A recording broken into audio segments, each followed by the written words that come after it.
UP में प्रदेश सरकार लगातार पर्यटन को बढ़ावा देने के लिए कई ठोस कदम उठा रही है, जिसका असर धरातल पर भी दिखाई दे रहा है। इसी सिलसिले में प्रदेश सरकार के द्वारा कतन्या घाट वन्यजीव अभयारण्य से दुधवा टाइगर रिजर्व में इको टूरिज्म और पर्यटन को बढ़ावा देने के लिए विस्टाडोम ट्रेन सेवा शुरू की गई है, जिसमें सवार होकर पर्यटक जंगल सफारी का आनंद प्राप्त करने के साथ ही इस ट्रेन के भीतर से ही पर्यटक प्राकृतिक दृश्य, जैव विविधता और वन्य जीवों का नज़दीक से अनुभव प्राप्त कर सकेंगे।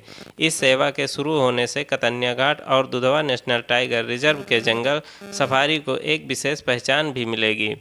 कतन्या घाट वन्यजीव अभयारण्य से दुधवा नेशनल पार्क के बीच में विस्टाडोम ट्रेन के संचालन होने से उत्तर प्रदेश देश का पहला ऐसा राज्य बन गया है जहां पर इस प्रकार की सुविधा पहली बार शुरू की गई है।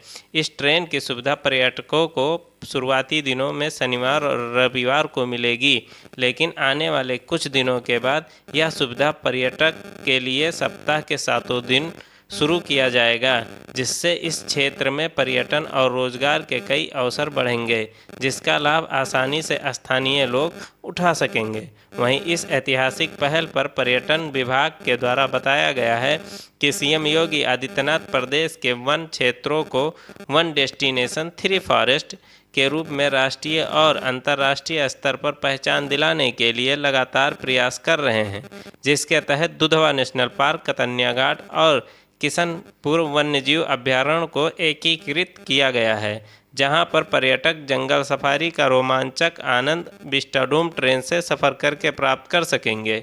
मिली जानकारी के अनुसार विस्टाडोम ट्रेन का सफ़र 4 घंटे 25 मिनट का रहेगा, जिसके लिए पर्यटक को 275 रुपये प्रति पर्यटक के हिसाब से टिकट लेना होगा।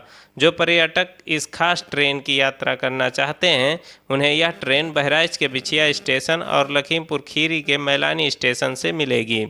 बहराइच के बिछिया स्टेशन से यह ट्रेन सुबह 11:45 से चलकर रास्ते में अनेक स्टेशनों से होते हुए 16:10 पर लखीमपुर खीरी के मैलानी स्टेशन पहुंचेगी।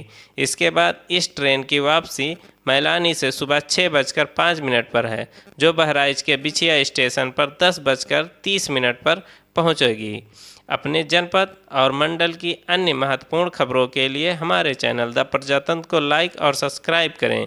इसके साथ ही अगर कुछ सुझाव देना चाहते हैं तो कमेंट बॉक्स का प्रयोग जरूर करें। धन्यवाद।